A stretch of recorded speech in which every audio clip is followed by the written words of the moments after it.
Hello friends, কেমন আছো সবাই? আশা করছি সবাই ভালো আছো। আমি রাত্রি আর অনুষা লাইফস্টাইলে সবাইকে স্বাগত জানিয়ে নতুন একটি টিপসের ভিডিও নিয়ে চলে এসেছি। ভিডিওটা ভালো লাগলে অবশ্যই চ্যানেলটি সাবস্ক্রাইব করে পাশে থাকবেন। চলে আসছি প্রথম টিপস। মোজা কিন্তু আমাদের সবার বাড়িতেই থাকে। তো এটা কিন্তু প্রতিদিনের আমাদের ব্যবহার করার জিনিস। বাচ্চা থেকে বড় থেকে বাচ্চারা স্কুলে, বড়দের অফিসে যেতে গেলে কিন্তু আমাদের মোজাটা পরে যেতেই হয়। আর এই মোজাটা কিন্তু যখন পরি তখন দেখা যায় বিশেষ করে গরমকালে। আর গরমকালে কি হয়, মোজাটা পরার পর কিন্তু পার ভিতরে আমাদের কিন্তু ঘাম হয়। আর ঘাম হওয়ার ফলে কিন্তু আমাদের অনেকটাই অসুবিধা হয়। আর মোজাটা যখনই খুলি গায়ে থেকে একটা কিন্তু বাজে দুর্গন্ধ বার হয়। আর তার জন্য করছি, একটা পাউডার নিয়ে নিয়েছি। তো নিয়ে যখনই আমরা মোজাটা পরবো তখন একটু উল্টে নিয়েছি মোজাটা। তো মোজাটা পরার আগেই কিন্তু আমরা এই পাউডার যদি ২ দিকে খুব ভালোভাবে এইভাবে যেভাবে আমি দিলাম ওইভাবে যদি খুব ভালো করে পাউডারটা দিয়ে দিতে পারি, এরপরে কিন্তু আমাদের পায়ে কোনো রকম ঘামও হবে না। আর পায়ে থেকে দুর্গন্ধও বের হবে না। টিপসটা কেমন লাগলো অবশ্যই কমেন্ট করে জানাবে। চলে আসছি পরবর্তী টিপস। আর দেখুন বন্ধুরা, আমি একটু হাতের মধ্যে কলগেট নিয়ে নিলাম আর নিয়ে নিচ্ছি একটু বোরোলিন। এই দুটো জিনিস কিন্তু আমাদের বাড়িতে সবার বাড়িতেই থাকে। আর এই দুটো জিনিস নিয়ে কিন্তু আমি খুব ভালো করে এটা পেস্ট করে নিচ্ছি। আর এখন আমরা এটা কী করব? দেখুন আমি হাতের একটু দেখিয়ে দিচ্ছি। যখনই হবে আপনারা এইভাবে লাগিয়ে নেবেন। আমরা কখনো দেখা যায় যে মাছ ভাজছি কড়াইতে, গরম তেল কিন্তু ছিটকে আমাদের শরীরের যেকোনো জায়গায়, হাতে বলুন, পায়ে বলুন, তো সেখানে ছিটকে কিন্তু তেলটা পড়ে। আর তখন কিন্তু অনেকটাই জ্বালা-পোড়া হয়। কখনো হয়তো খুন্তির মধ্যে ছ্যাঁকা খাচ্ছি, কখনো হয়তো গরম কড়াইতে ছ্যাঁকা লাগলো। তখন অনেকটাই জ্বালা-পোড়া কিন্তু হয়। কোনো সময় কিন্তু ফোস্কাও পড়ে যেতে পারে। তার জন্য আমি কি করছি দেখুন, একটু বোরোলিন আর কোলগেট নিয়ে যদি এইভাবে আমরা লাগিয়ে নিতে পারি, তখন কিন্তু আর কোনো রকম আমাদের ফোস্কাও পড়বে না। আর জ্বালা-পোড়া কিন্তু খুবই কম হয়ে থাকবে। বাড়িতে অবশ্যই এটা এপ্লাই করবেন। চলে আসছি পরবর্তী টিপস। আর দেখুন বন্ধুরা, নেল পালিশের ঢাকাটা যখন আমরা খুলতে যাই পরার জন্য, তখন কিন্তু অনেক সময় দেখা যায় খুলতে পারি না। যখন আমরা হয়তো পরে রেখে দিই, আর এর যে নেল পালিশটার যে খাঁজটা আছে ওর মধ্যে কিন্তু নেল পালিশগুলো লেগে গিয়ে অনেকটাই যখনই শুকিয়ে যায় ঢাকা দেওয়ার পরে, তখন কিন্তু একদমই এঁটে যায়। আমরা তখন খুলতে পারি না। তাই আমি কি করছি দেখুন, একটা ভেসলিন নিয়ে নিয়েছি আর একটা কাপড় দিয়ে ভালো করে যখনই ঢাকাটা দেবো, মুখটা ভালো করে দেখুন মুছে নিলাম। তারপরে আমি কি করছি, ভেসলিন অল্প করে হাতে করে নিয়ে নিয়েছি। নিয়ে আমি যেখানে ঢাকাটা পরাবো ওখানে ভালো করে লাগিয়ে দিলাম। দিয়ে কিন্তু এইভাবে যদি আমরা দিই, যখনই আমরা নেল পালিশের ঢাকাটা খুলবো তখনই সুন্দর করে কিন্তু খুলে যাবে। একদমই কিন্তু শক্ত হয়ে থাকবে না। বাড়িতে অবশ্যই টিপসটা আপনারা এপ্লাই করবেন। চলে আসছি পরবর্তী টিপসে। বাটিতে করে তেল নিয়েছি। আর আমাদের রান্নার সময় কিন্তু তেলটা কিন্তু অনেকটাই লাগে। আর যখন আমার দেখা যায় তেল কম করে তেল রান্না করছি তরকারিতে দিয়ে, তখন কিন্তু তরকারির টেস্ট অত ভালো আসে না। আর যখন দেখা যায় বেশি তেলে রান্না করি, তখন কিন্তু আমাদের শরীরের পক্ষে অনেকটাই ক্ষতিকারক তেলটা বেশি খাওয়া। তাই আমি তেলের মধ্যে কিছু দেখুন উপকরণ দিয়ে দিয়েছি। তো তেলের মধ্যে আমি ১ চামচ লবণ দিলাম আর ১ চামচ আমি হলুদ দিয়ে দিয়েছি। যেটা রান্নার হলুদ ওটাই দিয়ে দিয়েছি। আর এইভাবে যদি আমরা এই দুটি উপকরণ দিয়ে তেলের মধ্যে মিশিয়ে রেখে দিই, আর যখনই আমরা রান্না করব তখন যদি রান্নার মধ্যে এই তেলটা দিই, তখন কিন্তু তেলটা অনেকটাই আমাদের কম লাগবে। আর তেলের মধ্যে হলুদ আর লবণটা দেওয়ার পরে দেখা যাচ্ছে দেখুন, তো তেলটা কিন্তু অনেকটাই মোটা হয়ে গেছে। যখন আমরা কোনো ভাজাভুজি বা যখন বিশেষ করে দেখা যায় যখন আমরা কোনো তৈলাক্ত মাছ হয়তো ভাজবো, তখন কিন্তু এই তেলটা যদি দিয়ে দিই, তখন কিন্তু আর আমাদের গায়ে কোনো রকম ছিটকে আসবে না। তেল কিন্তু অনেকটাই কম লাগবে। আমরা যদি এইভাবে তেলটা দিয়ে রান্না করি, তরকারির স্বাদ দ্বিগুণ বেড়ে যাবে। তেল কিন্তু অনেকটাই আমাদের সাশ্রয় হবে। চলে আসছি পরবর্তী টিপসে। আর দেখুন বন্ধুরা, আমরা যখন এরকম সাবান ব্যবহার করি, তো সাবানটা নেওয়ার পরে সাবানের খামটা কিন্তু আমরা ফেলেই দিই। আর এই সাবানের খামটা না ফেলে দিয়ে আমি এখন এটা দিয়ে কি করব দেখুন বন্ধুরা।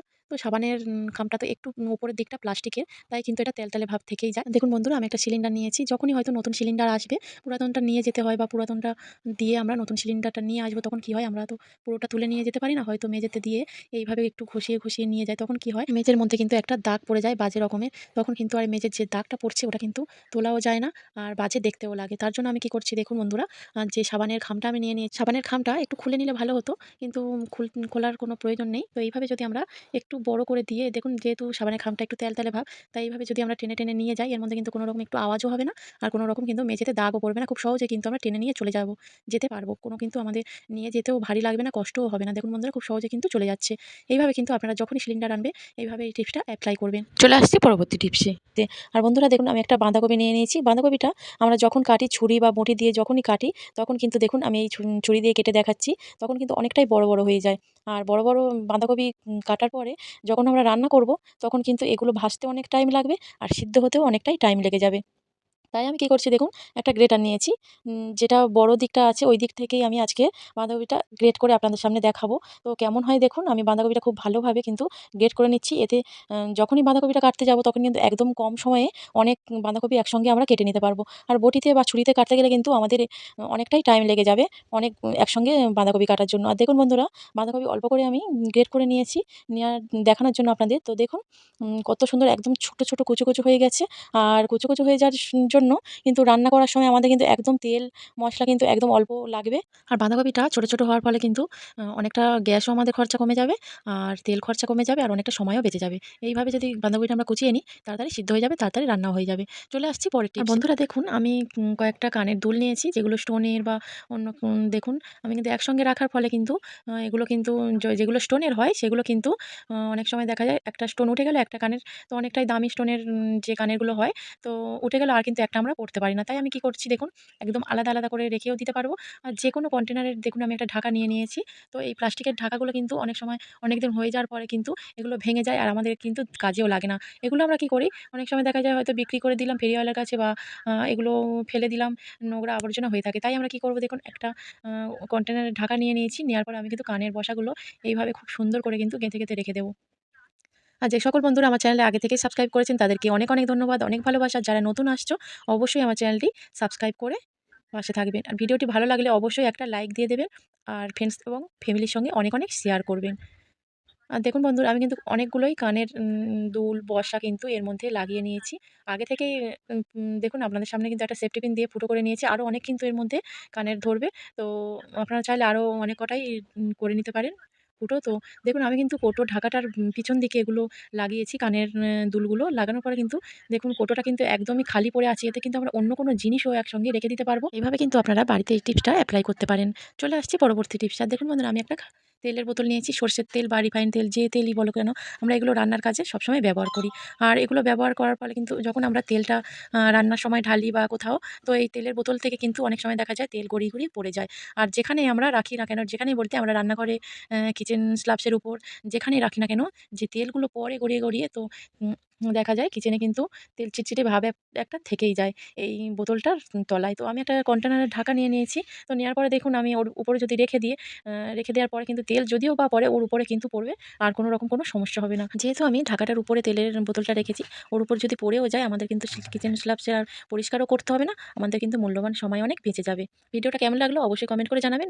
চলে আসছি পরবর্তী টিপসে। আর দেখুন বন্ধুরা, আমরা যখন কোনো কিছু রান্না করি, তরকারি রান্না করি, তো তখন কি হয়, কোনো সময় নুন, হলুদ এটা বেশি হয়ে যায়। বিশেষ করে যদি হলুদটা বেশি হয়ে যায়, তখন কি হয়, হলুদের একটা বাজে গন্ধ থেকে যায় তরকারির মধ্যে, তখন কিন্তু আমরা তরকারিটা আর খেতে পারি না। এখনো পর্যন্ত যারা ভিডিওটা দেখছো অবশ্যই একটা লাইক দিয়ে দাও, আর অনেক, অনেক শেয়ার করে দেবে। আর আমরা কিন্তু যখনই তরকারিতে হলুদ দিই, তখন কিন্তু বুঝতে পারি না যে হলুদটা বেশি হবে কি কম হবে। তাই হলুদটা যখনই বেশি হয়ে যাবে, তার জন্য আমি একটা টিপস নিয়ে এসেছি, যাতে তরকারির মধ্যে যে হলুদটা গন্ধ হয়েছে সেটা কিন্তু একদমই দূর হয়ে যাবে। দেখুন বন্ধুরা, আমি একটা খুন্তি নিয়েছি। আপনারা চাইলে কিন্তু ঝাঁঝরি, হাতা, চামচ, খুন্তি যেকোনো একটা নিয়ে এইভাবে যদি আমরা দেখুন গ্যাসের মধ্যে ভালোভাবে কিন্তু একটু গরম করে, মানে একটু পুড়িয়ে নিচ্ছি। পোড়া, পোড়া ভাব যখন চলে আসবে, আপনারা চাইলে মাটির কোনো জিনিসও নিয়ে এইভাবে করে নিতে পারেন পুড়িয়ে। যদি তারপরে যে তরকারিটার মধ্যে হলুদটা হয়েছে, তার মধ্যে কয়েক সেকেন্ড যদি এইভাবে দিয়ে রেখে দিই, দেখুন কেমন হয়ে যাচ্ছে, আপনারা তো বুঝতেই পারছেন। দিয়ে রেখে দিলে কিন্তু হলুদটা কিন্তু একদমই, হলুদের গন্ধটা চলে যাবে। তরকারির মধ্যে কিন্তু একদমই হলুদের গন্ধ থাকবে না। আপনাদের বাড়িতে যখনই আপনারা তরকারি রান্না করার সময় যখনই দেখবেন যে হলুদটা বেশি পড়ে গিয়ে তরকারিতে গন্ধ হয়ে যাচ্ছে, তখনই কিন্তু এই টিপসটা অবশ্যই অ্যাপ্লাই করবেন। চলে আসছি পরবর্তী টিপসে। আর যখন আমরা রান্না করি, মাছ বলুন, মাংস, সবজি এগুলো রান্না করে থাকি, কি হয়, তখনই আমরা বারবার নাড়তে, নাড়তে যখন গ্যাস ওভেনের উপর রাখি, গ্যাস ওভেনের জায়গাটা দেখুন কতটা নোংরা হয়ে যাচ্ছে। আমাদের কিন্তু খাটুনি অনেকটাই বেড়ে যায়। আর বারবার আমরা দেখুন যখনই নাড়াচাড়া করে যে গ্যাস ওভেনের উপর যে খুন্তিটা আমরা রাখছি, তার কিন্তু একটা তেলের দাগ হয়ে যায়, বা কোনো মশলার দাগ হয়ে যায়। দেখুন কতটা নোংরা হয়ে গেছে। আর এখন আমি একটা কাপড় দিয়ে মুছে নিচ্ছি। তারপরে আমি যখনই খুন্তিটা রাখবো, তখন দেখবেন কোনো রকম কিন্তু দাগ পড়বে না। তাই আমি একটা বাটি নিয়ে নিয়েছি। দেখুন গ্যাস ওভেনের উপর কিন্তু আমি একটা বাটি বসিয়ে দিলাম। বাটিটা বসানোর পরে যখনই আমি খুন্তিটা রাখতে যাব, বাটির উপর রাখলে কি হবে, বাটির উপরে রাখলে গ্যাসের ওভেনটার কিন্তু একদমই নোংরা হবে না, আমাদের খাটুনি কিন্তু একদমই বেড়ে যাবে না। দেখুন কত সুন্দর কিন্তু গ্যাস ওভেনের উপর কোনো রকমভাবে কোনো নোংরা পড়ছে না, কোনো তেল বা কোনো মশলা কিছুও পড়ছে না। বাটিটার উপর রাখার ফলে কিন্তু বাটির উপর মশলাটা পড়ছে, বাটিটা ধুয়ে নিলেই কিন্তু হয়ে যাবে। দেখুন গ্যাস ওভেনটা কত সুন্দর পরিষ্কার হয়ে আছে। করে আমাকে আর ভালো করে মুছতে হবে না। অবশ্যই টিপসটা অ্যাপ্লাই করেন। ভালো লাগলে একটা লাইক